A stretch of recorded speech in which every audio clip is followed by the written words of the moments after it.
낙심하지 않을 이유가 압도적이다라는 제목으로 말씀을 나눌 겁니다. 왜 낙심하지 않을 이유가 압도적이다라고 제목을 정했는지 여러분 아실 겁니다. 세상에 낙심할 만한 이유가 참 많습니다. 낙심하게 하는 것들이 많죠. 내 생각대로 풀리지 않은 것들도 낙심하게 되지만, 정말로 사람을 낙심하게 하는 것은 내가 하는 일들이 선하고 그리고 의미 있는 일이라고 믿었을 때입니다. 내가 뭔가 나쁜 계획을 했는데 그게 실패할 때는요, 낙심까지는 안 합니다. 혹시 모르겠어요. 여러분들 어렸을 때 학교 다니면서 무슨 컨닝 계획 같은 걸 좀 짜보신 적 있으신가요? 저는 애들이랑 컨닝 계획도 좀 짜봤었습니다. 늘 하는 방식이죠. 뒤에서 이렇게 톡톡 발로 차기도 하고요. 좀 더 용감하면 아예 그냥 시험지에다가 답을 써요. 답을 써서 둘둘 말아서 그냥 집어 던집니다. 그러면은 앞에 녀석이 받아서 보고 또 다시 집어 던지고 집어 던지고 집어 던지고. 갑자기 굉장히 제가 나쁜 사람이 되는데, 그런 계획이 세워요. 근데 잘 안 될 때도 있고 잘 될 때도 있습니다. 잘 안 될 때는 그것 때문에 낙심하지는 않아요. 그 과정 가운데 뭐가 잘 안 되죠. 중간에 어떤 녀석이 그냥 너무너무 겁을 먹어서 이 녀석이 던져야 되는데 던지지를 못하는 거예요. 아니면 시험 감독 들어온 선생님이 그날따라 너무 감독을 열심히 하시는 거예요. 그러면 계획이 틀려집니다. 그러고 나서 시험이 끝나면 그냥 그런가 보다 그래요. 아이고 이런 하고 끝이죠.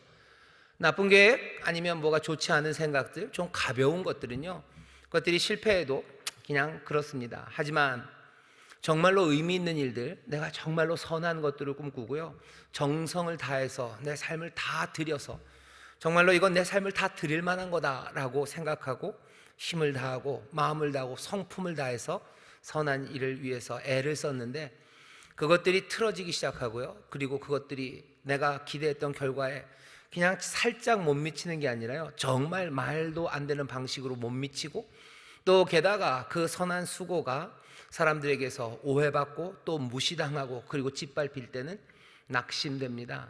그건 정말 낙심돼요. 바울이 지금 얘기하는 낙심은 그런 낙심입니다. 자기가 고린도 교회를 향해서 마음을 다해서 그 일을 했습니다. 자기를 이방인들의 사도를 삼으신 예수 그리스도, 내 삶을 새롭게 부르신 분, 내가 그분의 종으로 부름받아서 나에게 맡겨진 일이라면 내가 무엇이었든지 그것을 내 삶을 다해서 바치겠다고 작정했던 사람이 바울입니다. 자기의 명예를 위한 적이 한 번도 없어요. 자기의 유익을 위한 적이 없습니다. 자기가 갖고 있는 모든 좋은 것들, 그리고 유세할 만한 것들, 자기의 유익을 구할 만한 것들, 자기 권리라고 생각할 만한 것들도 다 내려놓고 주가 보내신 그 사도의 일을 감당했습니다. 우리가 고린도전서를 기억할 겁니다. 고린도전서 보면 내가 너희들에게 뭔가 공개를 받을 만한 권리가 없겠느냐, 일하는 소에게 망을 씌우지 않는 거예요. 하나님의 일을 하는 사람 당연히 그 보답들, 그리고 그 삶의 만족들이 그 양들에게서 와야 하지만 바울은 내가 그렇게 하지 않았다고. 왜? 내가 부름받은 그 특별한 부르심이 오히려 나로 하여금 그렇게 내 권리를 다 포기하게 했다고. 내가 내 권리를 포기한다는 것이 다른 사도들, 다른 주의 일꾼들도 뭔가 보상이 없어야 된다는 이야기는 아니지만, 나는 내 모든 권리를 포기하면서 주를 따르는 사람, 그런 사람이 되기를 원하고, 자기 생각에는 주님이 나를 그렇게 부르셨다고 바울은 믿는 사람입니다. 모든 것들을 다 뒤로 했어요. 내 명예나 아니면 내 유익 구한 적이 없어요. 자기가 가진 모든 것들을 쏟아부으며 고린도 교회를 세워놨습니다. 정말로 믿음 안에서 우리 안에 하나님의 성령이 함께 하시니 모두가 또 주께로 돌아온 자들이니 신뢰하면서 복음을 전했고, 그리고 그 복음을 전하는데 뭐 하나 애둘러 말함 없이 그 믿음 가운데 그리고 신뢰 가운데 복음을 그렇게 담대하게 직설적으로 말했는데, 그 모든 것들이 고린도 교회에 받아들여지지 않은 겁니다. 바울이 거기 있었을 때는 괜찮았어요. 근데 떠나고 나니 거기 뒤에서 들려오는 말들이 바울에 대한 비난입니다. 바울을 믿을 수 없는 사람이라고 얘기하죠. 이건 앞에 있을 때랑도 또 달라요. 지나고 났더니 하는 배신입니다. 등에다 칼을 꽂는 거예요. 정말로 전심을 다해서 섬겼고 모든 것을 내어 바쳤지만 거기에 닥치는 일들, 그것이 배신으로 다가오고 그 열매가 별것 아닌 것처럼 오기 시작하고요, 사람들의 온갖 오해와 억측들이 바울을 힘들게 합니다. 이건 낙심할 만한 일입니다. 낙심하고 힘 빠질 일이요, 힘 빠지고 낙심할 뿐만 아니라 그렇게 낙심한 사람들은 앞으로 가기 어렵습니다. 이제 언제 또 그런 일을 하겠습니까? 내가 그렇게 선한 것에 모든 것들을 다 쏟아 부었는데 거기서 나온 결과라는 게 이것밖에 안 된다면 또 다시 그렇게 하고 싶은 사람이 얼마나 되겠습니까? 바울은 지금 그 얘기를 하고 있어요. 자, 낙심할 만한 상황이에요. 하지만 13절에 이렇게 얘기합니다. 기록된 바 내가 믿는 고로 말하였다 한 것 같이, 기록한 바 내가 믿는 고로 말하였다 라는 인용이에요. 이렇게 하는 것처럼 우리가 바울과 함께하는 사람들입니다. 우리가 같은 믿음의 마음, 그 믿음의 마음을 가졌으니 우리도 믿는 거로 또한 말한다. 믿는 거로 말한다라는 말이 별것 아닌 것 같지만 사실은 여기 인용한 내가 믿는 거로 말하였다라는 그 인용구가 모든 것들을 설명합니다. 여러분들 성경 보시면 거기 내가 믿는 거로 말하였다라는데 지금 표시가 있고요. 아래 보시면 시편 116편 10절 이렇게 써 있을 겁니다. 시편의 한 구절을 인용하고 있어요. 여기 인용은요, 이 인용을 하면서 사실은 이런 거 얼루전이라고 그러는데요, 거기 있는 시편 몽땅을 사실은 바울이 다 끌어온 겁니다. 바울이 기대하는 건 이 편지를 읽는 사람들도 시편 116편이 뭔지를 알 거라고 생각하는 거예요. 그래서 우리는 같은 페이지에 있는 거죠. 그런데 우리는 116편이 뭔지 잘 모릅니다. 그러니까 어떻게 해야 돼요? 단박에 읽어갈 수 없고 시편 116편을 한번 봐야 합니다. 시편 116편의 내용은 이런 내용입니다. 하나님의 종이요, 하나님의 일을 맡은, 여호와의 일을 맡은 사람이 여호와의 일을 감당하는데 고난과 역경이 닥칩니다. 얼마나 힘드냐면요, 사망의 줄이 나를 두르고 음부의 고통이 내게 미침으로 내가 환난과 슬픔을 만났을 때 정말로 죽을 것 같은 거예요. 갇힌 것 같은 거예요. 깜깜한 것 같아요. 그래서 그렇게 아픔들, 슬픔들, 맥 빠지는 그 자리에서 내가 여호와의 이름으로 기도하기를 여호와여 구하오니 내 영혼을 건지소서 하였도다. 내 영혼을 건져달라고 기도했어요. 하나님 앞에 부르짖었어요. 그랬더니 하나님께서 나를 건지셨어요. 그 다음부터 나오는 건 찬송입니다. 내가 하나님 앞에 찬송한다고, 내가 하나님 앞에 노래한다고. 지금 바울이 시편 116편 10절 한 구절을 따왔지만 사실 116편에 있는 모든 그 아픔, 그리고 기도, 그리고 응답, 그 응답 가운데 불려지는 하나님을 향한 찬송, 그 모든 것들을 지금 다 가져오는 겁니다. 그러니 사실은 116편을 인용하면서요, 바울이 하고 싶은 말은 다 끝난 거예요. 내 사역에 눈물이 많았고 내 사역의 결과가 나를 이렇게 환난과 슬픔에 쳐넣었지만 내가 하나님 앞에 기도하고 하나님 앞에 도움을 구했죠. 그러니 하나님께서 나를 구하시고 그 구원받은 것 안에서 나는 기쁨으로 또 하나님을 찬송하며 나아간다고. 그러니 그 믿음이 나에게도 우리에게도 있으니 우리가 믿는 거로 또한 말한다고. 이 말은 어떤 말입니까? 두 가지죠. 고린도 교회에게 가르쳤던 복음의 선포이기도 하고 시편 116편에서 했던 말, 하나님을 향한 간절한 기도요, 또한 하나님을 향한 기쁨과 감사의 찬송입니다.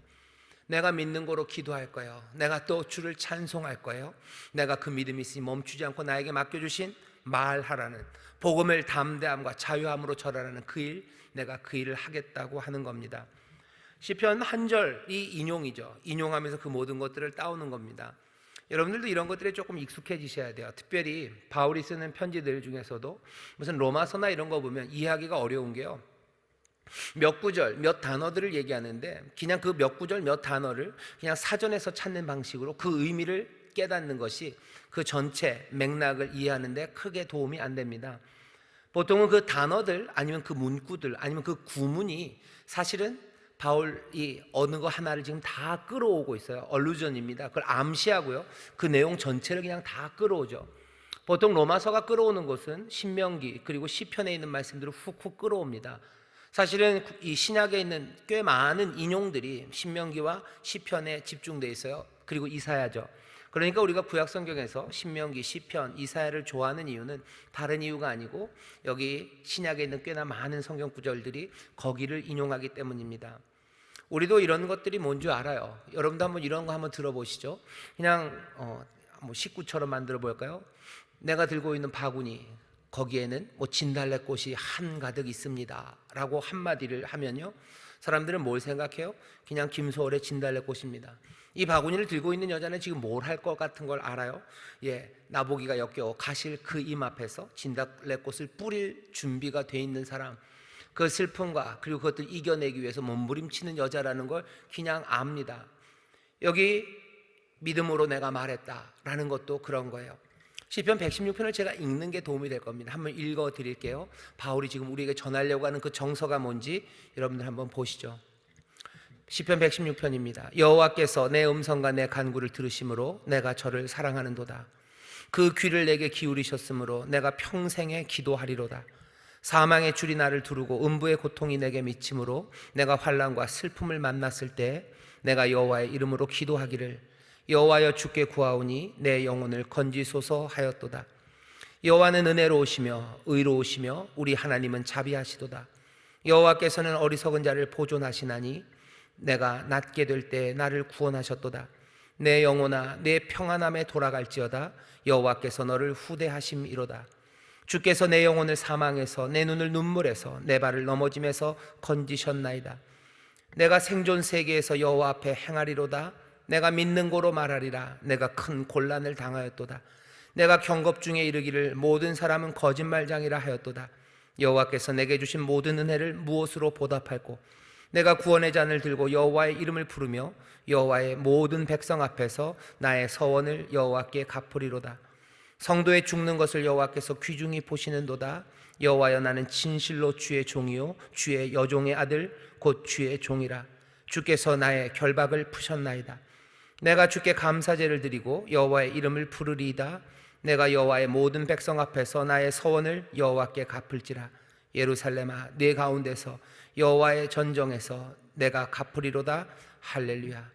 이게 시편 116편입니다. 바울은 이 116편을 지금 마음에 담고 있습니다. 이 말씀을 암송하고 있어요. 그리고 이 정서, 그리고 이 흐름이 바울의 지금 머리에 흐르고 있는 생각입니다. 우리가 하나님의 말씀을 기억한다는 건 이런 의미가 있습니다. 내가 한 말씀을 기억해낼 때요, 그냥 거기에 있는 그 모든 정서예요. 그날의 분위기예요. 거기에 있는 그 움직임들입니다. 환난과 고난, 정말로 사망의 줄, 음부의 고통, 그렇게 낙심되는 그때 내가 입을 열어 믿음으로 하나님 앞에 내가 고통 가운데 있다고 부르짖고 하나님께서는 거기서 자비와 긍휼과 그 의로우심으로 우리를 건져내심을 기억해요. 내가 하나님 앞에 드리는 찬송, 그리고 그 찬송과 함께 다시 한번 다짐하게 되는 결단, 그 모든 분위기가 바울의 마음에 시편 116편과 함께 있습니다. 시편 116편은 어쩌면 사명자들이 마음에 품어야 되는 겁니다. 정말로 인생을 하나님 앞에 드리려는 사람들, 순종으로 나가려는 사람들, 이 시편 116편을 마음에 품으셔야 돼요. 바울이 품었듯이 그렇습니다. 하나님의 부르심, 그리고 주가 우리에게 맡기신 일들, 오늘 주일 낮예배 설교대로 하자면 우리가 정말로 함께 살기 위해서 사랑의 일을 오래 참고 또 온유하고 무례행치 않고 진리와 함께 기뻐하고 불의히 기뻐하지 않고 모든 것들 참고 견디고 믿고 그리고 바라는 그 삶 가운데서 우리가 어려움 당하고 오해받고 그리고 짓밟히고 그리고 배신당하고 감당하기 어려운 환난, 그것들이 닥쳐옵니다. 그때 그 말씀대로 사려는 사람들은 여기 있는 이 시편의 기도처럼, 그리고 또한 바울처럼 하나님 앞에 믿음으로 말하기 시작하는 거죠. 기도하는 겁니다. 눈물로 기도합니다. 그리고 정말로 하나님 앞에 전심을 다하여 간구할 때 하나님이 들으시고 구원하셨음을 우리는 기억해요. 그리고는 찬송하기 시작하죠. 그리고 새로운 다짐과 결심으로 일어섭니다. 오늘 이 밤에 여기 주의 종들도 많으시고 또 주님을 사랑하는 이들 모이셨고 또 하나님이 나에게 맡기신 일, 주가 나를 보내신 그곳에서 정말로 아름다운 일, 또 나에게 맡겨주신 사명, 그리고 말씀대로 살기 위해서 몸부림치는 사람들이 여기에 나왔습니다. 모든 것들이 다 착착착착 진행되면 얼마나 좋겠습니까? 하지만 그랬던 적은 없습니다. 아무 역경 없이 우리가 믿음으로 가는 길이 꼭 얼음판에서 스케이트 타듯이 그렇게 가는 것은 아니에요. 누가 잼버니로 그것들을 참 밀어놓은 그 길을 걸어가는 사람은 없습니다. 험한 길이고 그것은 오르막길이고 그것은 십자가의 길이고 늘 고난 가운데 걸어가는 길입니다. 그냥 어려움의 역경만이 아니라요, 정말 힘들게 하는 낙심의 일을 당하게 하는데 가장 큰 낙심은 어쩌면 사랑하는 사람들에게서 당하는 배신이죠. 믿었던 사람들에게서 당하는 배신입니다. 가룟 유다가 팔아먹어요. 믿었던 제자들이 몽땅 다 떠나갑니다. 아무도 남지 않는 그 낙심의 시간들, 그 시간들 가운데 어떻게 살아가는가 하는 거죠. 바울이 얘기하는 걸 들어보시죠. 시편 116편을 얘기하든지 내가 믿음으로 말할 거예요. 나는 그렇게 계속해서 담대함과 자유함으로 말할 거예요. 나는 여전히 하나님 앞에 기도하며 나갈 겁니다. 더해서 나는 이 일을 계속할 수 있는 이유가 뭐냐면 14절입니다. 주 예수를 다시 살리시니가 예수와 함께 우리도 다시 살리사 너희와 함께 그 앞에 서게 하실 줄을 아노니 돼 있어요. 우리를 다시 살리실 거예요. 우리만 아니라 우리가 복음을 증거했던 바로 그 대상들, 어쩌면 우리에게 지금 힘들고 어려움을 주는 그 믿음의 사람들이라도 다시 다 살리셔서 주 앞에 서게 하실 겁니다. 우리가 그 앞에 설 거예요. 내가 복음을 전했던 그 사람들이 그 앞에 설 겁니다. 나에게 맡기신 양들이 내 앞에 설 겁니다. 내 자녀들이 나와 함께 그 앞에 설 거예요. 내 양들이 설 거고 내 구역원들이 설 거고 내 학생들이 그 앞에 나와 함께 설 겁니다. 그 사실은요, 우리로 하여금 다시 한번 나사를 조이게 해요. 이건 그냥 도망갈 수 없어요. 낙심됐다고 도망갈 수 없어요. 포기하고 그냥 사라졌다, 아무것도 아니냐, 그 관계를 끊어버릴 수가 없습니다. 낮에 설교한 것처럼 우리가 함께 살아갈 거예요. 이 땅에서만 함께? 아니요, 영원히 그 주와 함께 살 거예요. 우리를 다시 살리시는 그날 우리가 주 앞에 함께 설 겁니다. 그 생각한다면 우리가 쉽게 낙심하고 포기하고 도망갈 수 없습니다. 나에게 맡겨준 내 제자들, 내 구역원들, 내 양들, 또 내가 살려야 되는 내 사람들, 내가 사랑해야 되는 내 이웃들, 그 사람들이 오늘 한번 보고 멀어져 갈 사람이라면 낙심하고 돌아갈 수 있어요. 하지만 돌아갈 수 없습니다. 끝낼 수 없습니다. 왜? 주가 우리를 일으켜 세우실 때 우리와 함께 너희도 주님 앞에 함께 설 것이기 때문입니다. 바울이 얘기하는 거예요. 시편 116편을 기억하면서 힘들고 어려워도 기도하고 내가 선포하며 찬송하며 나갈 거예요. 주께서 우리를 살리실 때 너희도 함께 살리셔서 그 앞에 설 거예요. 우리와 너희 사이에 지금 해결되지 않은 문제가 있지만 그렇다고 해서 돌아설 수는 없어요. 그렇다고 낙심해서 떠나갈 수는 없어요. 왜? 그 앞에 다시 서게 될 때 우리에게 해야 될 말이 있죠. 그 앞에 서게 될 때 내가 주님 앞에 대답할 말이 있어야 돼요. 그리고 또 너희도 주님 앞에서 대답해야 될 말이 있습니다. 도망갈 수 없어요. 그리고 끝낼 수 없습니다. 끝까지 바울은 낙심하고 포기하지 않고 자기가 해야 될 일들을 계속해야 되는 이유를 그 종말, 그 마지막 시간에 대한 기대, 그 소망으로 다시 한번 선포합니다. 우리도 낙심될 때 많아요. 포기하고 싶죠? 아니요, 그럴 수 없습니다. 우리가 포기한다고 끝이 아니기 때문이요, 다시 우리를 일으켜 세우셔서 주님 앞에 세울 겁니다. 그날을 기억하는 사람들은 포기하지 않습니다. 끝까지 내 삶이 바스라지는 한이 있어도, 내 삶이 산산이 부서질지라도, 어쩌면 관제처럼 몽땅 다 부어지는 시간, 그 시간이 올 때까지라도 주 앞에서 내게 맡겨진 일들을 믿음으로 선포하며 기도하며 찬송하며 그 길을 걸어가야 됩니다. 바울은 그렇게 얘기해요. 사도는 이런 사람이라고 얘기하냐. 나 사도 바울은, 나는 주의 일을 그렇게 감당해요. 나는 그 소망으로 일하고 있어요. 나는 그 믿음으로 지금 일하고 있다고 바울이 얘기하는 겁니다. 13절은 믿음에 대해서 얘기하죠. 어느샌가 14절은 소망입니다. 그 마지막 날에 대한 종말론 쪽이 소망, 그것이 일하게 해요. 15절은 억지로 갖다 붙이자면 사랑입니다. 15절은 이렇게 돼 있죠. 왜 또 일합니까? 왜 또 낙심하지 않고 자기가 해야 되는 말들, 기도의 말들, 복음 선포의 말들, 가르치는 말들을 계속 자유와 담대함으로 할 수 있습니까? 15절입니다. 모든 것을 너희를 위하여 하는 것은 내 유익을 위한 것 아니에요. 너희를 위하여 하는 것은 은혜가 많은 사람의 감사함으로 말미암아 더하여 넘쳐서 하나님께 영광을 돌리게 하려 함이라. 이 모든 수고와 말, 그리고 내가 포기하지 않고 계속해서 이것을 자유와 담대함으로 하는 것은 나를 위한 것 아니에요. 너희를 위한 겁니다. 너희를 사랑해서 하는 거예요. 바라는 건 뭐예요? 그냥 이것이 밑빠진 독에 물 붓는 것이 되지 않기를 바라요. 이 사랑이 받아들여지기를 바라요. 이 일로 인하여 너희가 감사하기를 원해요. 나는 전하고 믿음으로 소망으로 전하고 이 사랑을 너희가 받아들여서 감사하기 시작하면, 바울이 얘기합니다, 거기에서부터 은혜는 넘쳐나기 시작한대요. 하나님의 선물이 넘칠 거다 하는 거죠. 왜? 나는 여전히 사랑하고 내가 여전히 믿음으로 말하지만 그쪽에서 아무것도 받아들이지 않고 감사하지 않고 여전히 오해하고 미워한다면 아직은 해결되지 않은 겁니다. 거기에 은혜가 넘칠 수가 없어요. 바울은 그냥 내가 할 일을 다 했으니 여기엔 은혜가 넘칠 거다, 그렇게 무책임한 사람 아닙니다. 비현실적인 사람 아니에요. 끝까지 여기에 감사함으로 영접할 때까지 바울은 그 일을 할 겁니다. 왜? 그래야 은혜가 넘칠 걸 알기 때문이에요. 내가 너희를 위하여 이 일을 한다. 그래서 은혜는 더욱 넘칠 거예요. 뭐 감사함으로 더욱 넘쳐서 결국은 하나님께 영광을 돌리게 되는 그것을 나는 꿈꾸기 때문에 너희가 감사함으로 영접할 때까지 이거 멈추지 않을 거예요. 여기에서 은혜가 하나씩 하나씩 새롭게 퍼져나오기 시작할 거예요. 그 은혜의 강물은 필요한 곳으로 흘러들어가기 시작할 거고, 그것이 새로운 회복과 그리고 구원과 치유를 만들어내고 그것이 하나님 앞에 영광이 될 것, 그것을 봅니다. 헛되지 않을 것을 기대요. 하지만 그 헛되지 않음은 내가 혼자 쏟아붓는다고 끝나는 건 아닙니다. 내가 너희를 위하여 할 거예요. 이것이 감사함으로. 물론 바울은 이미 감사가 시작됐습니다. 바라는 건 뭐예요? 고린도 교회도 여기 이것을 감사함으로 받아서 오고 가는 감사합니다. 서로 통하기 시작하는 거예요. 복음을 받아들이기 시작하는 거예요. 은혜를 받아들이기 시작하는 거예요.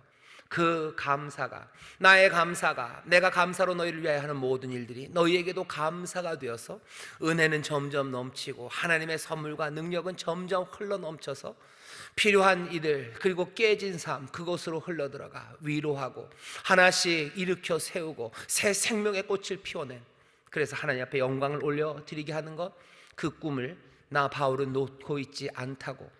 그러니 낙심할 만한 상황이고 어려운 상황이어도 나는 그렇게 믿음으로 내가 기도하며 선포하며 내가 그 마지막에 소망의 날들을 바라보며 내가 지금 이 일을 한다고, 나는 그런 사도라고 지금 고린도 교회 사람들에게 말합니다. 바울의 이 말을 들으면서 우리는 배워야 할 게 분명합니다. 특별히 하나님의 말씀을 맡은 사람들은 더 그래요. 말씀을 가르쳐야 되는 사람들, 신앙을 이끌어 가야 되는 사람들, 당연히 교역자들에 관한 이야기죠. 뿐만 아니라 부모님들 들으셔야 됩니다. 부모님들 자녀들에게 가르치셔야 돼요. 1차적인 책임은 어쩌면 하나님께서 부모들에게 맡기셔서요, 너 자녀를 노엽게 하지 말고 주의 교양과 훈계로 양육하래요. 주의 교양으로, 주의 말씀으로 그들을 길러내야 되는데 나는 어떻게 길러낼 겁니까? 믿음으로 내가 말하기 시작해야 돼요. 내가 자녀들에게 주의 교양과 훈계로 양육하기 시작하면 자녀들이 들을 때마다 우리 엄마 멋져요, 우리 아빠 멋져요, 내가 그 말씀을 사모합니다. 아니, 그렇지 않죠. 자녀들이 비난할 때도 있고 고개를 갸우뚱할 때도 있고 튕겨져 나갈 때도 있습니다. 또 내가 말씀대로 가르치고 전심으로 사랑했건만 내 자녀들이 내 삶을 배신할 때도 있어요. 그 사망의 시간들, 음부와 같은 고통들, 그 슬픔들을 만났을 때 어떻게 해야 돼요? 시편 116편의 노래가 부모들의 노래가 됩니다. 내가 주 앞에 기도할 거예요. 생존 세계에 거하는 동안 하나님께서 나를 구원하셨다는 그 구원의 역사를 체험하고 다시 한번 새롭게 주의 종으로 주가 나에게 맡기신 일들을 마음에 새기며 내가 주를 찬송하며 결단하며 나가는 것, 그거 부모들이 해야 되는 일입니다. 주님 앞에 내가 설 거예요. 나만, 내 자녀도 함께 설 겁니다. 그날 나는 뭐라 말할까 생각한다면 나에게 맡기셔서 자녀들에게 복음을 말하고 진리를 보이고 주의 이름을 부르며 살아가는 삶을 전해야 되는 내 소망, 그리고 내 소명, 그것은 더욱더 분명해지고 포기할 수 없는 게 됩니다. 그들을 위해서 할 거예요. 내 자녀들을 위해서 할 겁니다. 감사함과 기대로 합니다. 내 자녀들이 그것들을 감사함으로 받아들이는 날, 그날 은혜는 더욱 넘쳐서 새로운 치료와 구원이 우리의 가정에 넘치기 시작할 것이고 그것이 하나님 앞에 영광을 올려드리게 될 겁니다. 구역원들도 마찬가지요. 중고등부 예꿈 교사들도 마찬가지요. 말씀을 전하는 전하, 아니면 우리 사랑하는 교역자들도 마찬가지입니다. 힘들고 어려운 일이고요, 그리고 여러 가지 반대와 배신, 그리고 아픔과 환난, 슬픔을 만나는 일입니다.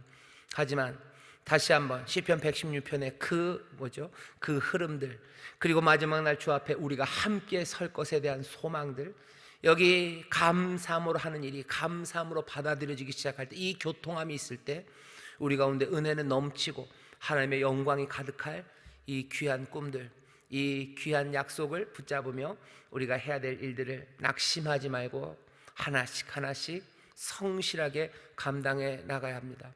그게 바울이 자기의 삶을 이야기하고 우리는 바울의 이야기를 들으면서 우리가 받아야 되는 교훈이죠. 16절부터 18절은요 우리에게 다른 것 하나를 알려줍니다. 더 분명한 거예요. 더 분명하고 놀랍게 낙심하지 않아야 될 이유를 우리에게 더욱더 설명합니다. 그러므로 16절입니다. 우리가 낙심하지 아니하노니, 그러므로 낙심하지 않아요. 왜? 겉사람은 후패하나 우리의 속은 날로 새롭도다요. 첫 번째죠. 17절은 또 다른 방식으로 얘기합니다. 우리의 잠시 받는 환난에 경한 것이, 우리가 받는 환난은요, 이건 잠시예요. 그리고 경합니다. 이건 가벼워요. 이건 가벼운 게 왜 가벼우냐면 비교해서 가벼운 겁니다. 우리가 당하는 환난이 그냥 절대치로 가볍지 않아요. 시편 116편에서 뭐라 그랬어요? 사망의 줄이라고 얘기합니다. 음부의 고통이라고 말합니다. 환난과 슬픔이요, 굉장히 무겁습니다. 우리를 숨 막히게 하는 거예요. 절절한 고통입니다. 정말로 힘들고 숨 막히게 하는 고통이지만 그 환난은 잠시예요. 잠시는 이게 왜 잠시입니까? 이게 1분, 2분 있다가 사라지는 고통이 아니죠. 이것이 밤새 가야 되는 고통이고 때로는 몇 달을 힘들게 만드는 그 어려움인데, 여기 이 환난이 잠시랍니다. 그리고 이것이 가볍답니다. 왜 그래요? 이거는 비교했을 때 그렇습니다. 뭐에 비교합니까? 이것이 지극히 크고 영원한 영광에 중한 것을 우리에게 이루게 함이니. 여기 영광이 있는데요, 이 영광이 지극히 무거워요. 그러니 이 환난은 가볍습니다. 이것은 영원하고 너무너무 위대하고 큽니다.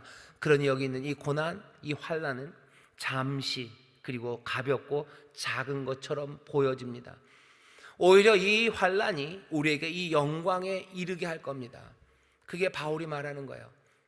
이 환난이 없었으면 좋겠는데, 아니요, 그렇지는 않아요. 이 환난이 우리를 여기 이 영광으로 이르게 한다고 얘기해요. 어떻게 그렇게 말합니까? 왜 그렇게 애매하고 어쩌면 우리에게 손해되는 이야기를 합니까? 바울이 발견한 겁니다. 십자가의 도라는 게 그렇죠. 십자가의 영광이라는 게 그렇습니다. 그 영광은, 그 생명은 그냥 오지 않아요. 십자가를 지나서 옵니다. 죽음의 시간을 지나서 부활이 와요. 그것처럼 여기 잠깐의 고난, 가볍다고 얘기하는 이유는 이 영광이 크고 위대하고 무겁기 때문인데, 결국은 이 영광으로 가는 길은 이 환난 없이는 이루어지지 않을 거예요. 그러니 이 환난 때문에 낙심하지 마셔요. 왜? 이 환난은 영광에 이르게 할 거고, 그리고 이 영광에 비하면 이 환난은 작고 그리고 가볍기 때문입니다. 우리의 돌아보는 것, 우리가 관심 가지는 것, 우리가 집중하는 것은 보이는 것이 아니에요. 보이지 않는 것입니다. 보이는 것은 잠깐이고 보이지 않는 것은 영원함이니라 라고 설명합니다. 보이지 않는 것을 우리는 바라봐요. 지금은 우리에게 환난과 지금은 어려움이 우리 가운데 있을지 몰라도 여기 보이지 않는 것, 이제 하나님께서 새 세상에서 이루게 하실 그 놀라운 영광, 그것들을 바라봅니다. 지금 우리의 시야에 몽땅 다 들어오진 않습니다. 하지만 정말로 상상을 뛰어넘는 그 무겁고 그리고 영원하고 그리고 찬란한 영광이 우리 앞에 있다고 지금 바울은 말합니다. 이 영광은 율법의 영광, 그것과 비교할 수 없어요. 어쩌면 질그릇에 담아놓은 지금의 그 법의 영광, 그것과도 비교할 바가 아닌 영광입니다. 이 영광에 비하면 우리가 지금 살아가면서 절절하게 당하는 모든 고난도 아무것도 아니고, 이 환난도 일순간으로 만들어버리고 이 환난도 가볍게 만들어버리는 그 영광, 그 무거운 영광이 우리 앞에 있다고. 그러니 바울이 말하는 겁니다. 우리가 낙심할 이유가 없답니다. 겉사람은 후패할 거예요. 내 이 몸, 그렇죠? 이 꼭 몸, 육체, 이 살덩어리만은 아닙니다. 후패해가는 거, 점점점 노쇠해가는 건요, 그냥 몸만은 아니죠. 사람들의 정신도 점점점 노쇠해져 갑니다. 달리기만 느려지는 거 아니에요. 계산도 느려집니다. 기억력도 좀 가물가물하죠. 언제 그랬는지도 모르겠고, 뭘 했는지도 모르겠고, 뭘 외우려고 해도 외우지도 못하겠고, 전에는 뭐 성경 구절도 잘 외우고 설교도 이렇게 써놓으면 안 보고도 막 했는데 이제는 어디 있는지 찾아야 되고, 몸만 늙어가는 거 아니고 정신도 조금씩 늙어갑니다. 겉사람, 우리의 이 사람이요, 이 사람은 점점 노쇠해져 가고 후패하다고 그렇게 얘기를 하죠. 하지만 우리의 속사람은 날마다 지금 새로워지고 있다고. 부활의 생명으로 살아가는 우리의 속사람은 날마다 새로워져 갑니다. 날마다 주 앞에서 더 기뻐가고요, 주 안에서 더 찬송하기 시작합니다. 여러분, 이 삶을 누리셨으면 좋겠어요. 내 겉은 점점 노쇠해져 가지만 내 속사람은 부활의 생명으로 점점 젊어지는 사람들이 있습니다. 그런 사람들이 정말 있습니다. 시간이 갈수록 신앙이 깊어져 가면서요, 점점 더 젊어져요. 점점 더 부활의 생명으로 감격해요. 전에 누렸던 기쁨보다 더 큰 기쁨을 누립니다. 겉사람이 후패하면 모두가 슬퍼할 것 같죠. 노쇠하는 것을 기뻐하는 사람은 별로 없어요. 그냥 귀민머리 여기서부터 뭐죠? 늙음이 오는 것 같아서 그냥 거울을 보면 깜짝깜짝 놀라고 마음이 철렁철렁 내려앉습니다. 원래 남자는 거울을 안 봅니다. 저도 거울을 안 봐요. 거울을 보면 깜짝깜짝 놀랍니다. 그래서 제가 저 앞에 있는 모니터를 보면 지금도 깜짝 놀랐어요. 오, 저게 난가? 근데 거울을 보는 데가 딱 한 군데, 거기서는 거울을 보게 되는 게 이상하게 아파트에 집에 가가지고요, 엘리베이터를 타면 거울을 보게 돼요. 딴 거 할 게 없어요. 그래서 그 거울을 보면 깜짝깜짝 놀랍니다. 제가 흰머리가 여기 있다는 걸 발견한 것도 엘리베이터였어요. 여기가 이렇게 푹 파진 거 안 것도 엘리베이터였어요. 남자는 세수하고도 거울 보지 않습니다. 거울을 본 적이 없어요. 근데 엘리베이터에서 그것들을 보면서 깜짝 놀랍니다. 늙어간다는 건 사람을 놀라게 해요. 그리고 그렇게 유쾌한 기분은 아닙니다. 제가 뭐 그렇게 실망을 잘하는 사람은 아닌데 뭐 흰머리가 나고 주름이 깊어지고 뭐가 여기 봤더니 여기 검은 것도 있고 그렇더라고요. 갑자기 여러분들이 슬퍼지시는데 그거 보면서 뭐 그렇게 유쾌하다 그거는 아니에요. 그냥 뭔가 마음이 그냥 이런 생각이 듭니다. 하지만 겉사람은 후패해지지만 분명히 바울이 얘기합니다. 속은 날로 새롭대요. 정말로 이런 사람들 있고요. 그리고 이래야만 합니다. 주 안에서 점점 더 기뻐져가는 사람들이에요. 아니 당연히 그래야만 합니다. 겉사람은 후패하지만 속사람은 날로 새로워져요. 날로 새로워져요. 더 감사는 깊어지고요. 주님의 사랑, 그것에 대한 절절한 감격이 우리 가운데 점점 심어지는 거죠. 예배하는 시간들은 점점 가슴 뛰기 시작하고 또 주를 향해서 보는 소망은 점점 분명해지고 믿음은 점점 더 든든해져 갑니다. 부활의 생명을 붙잡는 우리의 믿음, 내 손의 힘은, 이 아구의 힘은 약해지는 것 같지만 내 믿음은 흔들리지 않을 정도로 단단해져 가요. 내 몸은 뻣뻣해져 가지만 내 마음은 점점 더 부드러워지고 내 삶에 뭔가 즐겁고 기쁜 것들, 뭐 맛있는 거 먹어도 입맛도 없어서 잘 모르겠고 그거 제대로 씹지도 않아서 뭔지 모르겠지만 시간이 갈수록 주의 약속의 말씀은 더욱더 꿀송이처럼 달아지고 주의 약속의 말씀이 더 분명하게 보여지는 사람, 겉사람은 후패하나 속은 날로 날로 새로워지는 사람입니다. 내 노쇠함과 내 약함, 그것 때문에 낙심하지 않아요. 내 부족함에 낙심하지 않아요. 내 안에 부활의 생명이 끊임없이 약속하신 그대로 날로 날로 새로워지는 것을 보고 이 땅의 환난은 그것을 거쳐 하나님의 영광에 이르게 할 텐데 그 영광은 지금 여기에 있는 이 고난에 비하면 비교할 수 없이 무겁기에, 아니 이 영광이 무겁고 크고 영원하기에 지금의 이 아픈 환난도 아무것도 아닌 것처럼 만드는 그 영광을 바라봅니다. 그러니 뭐라고 얘기해요? 낙심할 이유가 없어요. 왜 낙심합니까? 낙심하지 않을 이유가 압도적입니다. 낙심할 이유가 너무 큰 것 같지만 아니에요. 날로 날로 새로워지는 내 속사람, 그리고 그 바라보게 되는 내가 관심을 가지는 그 영광의 무거움과 찬란함과 그 영원함 앞에서 내가 낙심해야 되는 여러 이유들, 내 약해짐, 내 못난 모습, 그리고 내 아픔들, 절절한 고난들, 그것이 나를 낙심하지 못하게 합니다. 바울이 얘기하는 거죠. 겉보기에는 낙심해야 될 이유가 너무너무 많은 것 같지만 아니 절대로 그렇지 않다고, 낙심하지 않을 이유가 압도적이라고, 그러니 나는 절대 낙심하지 않는다고, 나 사도 바울은 낙심하지 않는 사람이라고.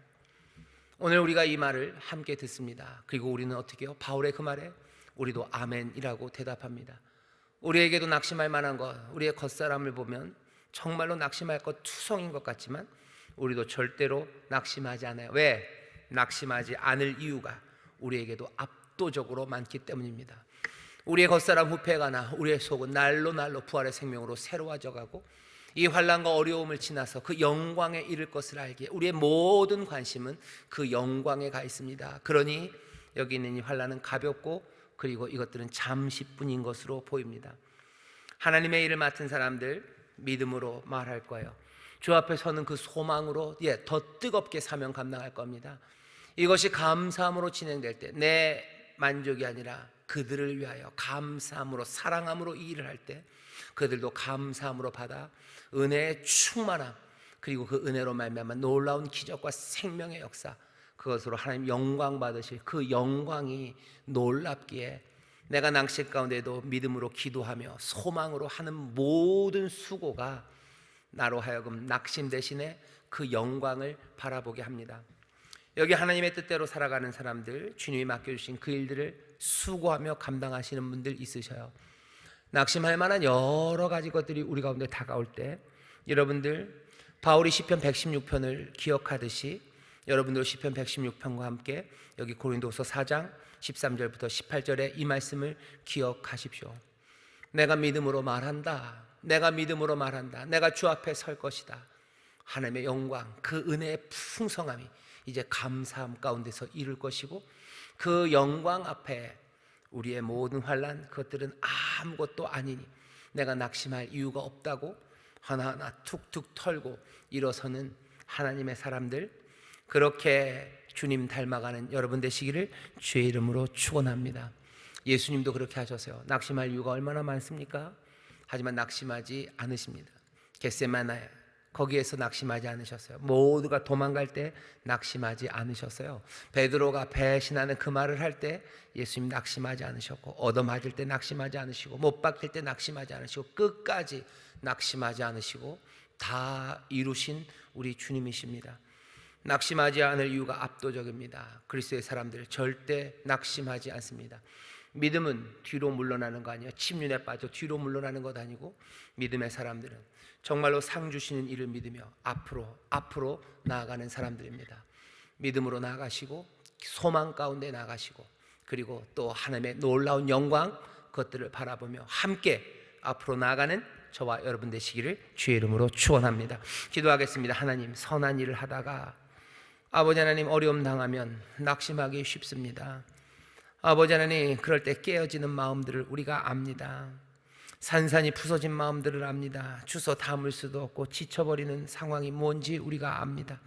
하지만 주여, 우리가 말씀을 보며 또 우리 주 믿음의 주여 온전케 하시는 예수를 바라보며 주여, 낙심할 이유보다 낙심하지 않을 이유가 압도적임을 우리로 다시 한번 깨닫게 하시고, 기도하며 일어서게 하시고, 주 앞에 설 소망으로 일어서게 하시고, 하나님의 은혜 가운데 영광이 가득할 아버지 하나님, 그 영광을 바라보며 일어서는 하나님의 사람들 되게 하여 주옵소서. 성령님께서 우리를 이 진리 가운데로 인도하옵시며, 또 성령께서 우리에게 용기와 힘을 주시사 이 믿음으로 걷게 하실 줄 믿사오니, 주여, 그렇게 주님 닮은 사람들, 그렇게 생명의 길을 날로 새롭게 걸어가는 아버지 하나님 부활의 사람들이 되게 하여 주옵소서. 감사드리며 예수님 이름으로 축복하며 기도하옵나이다. 아멘.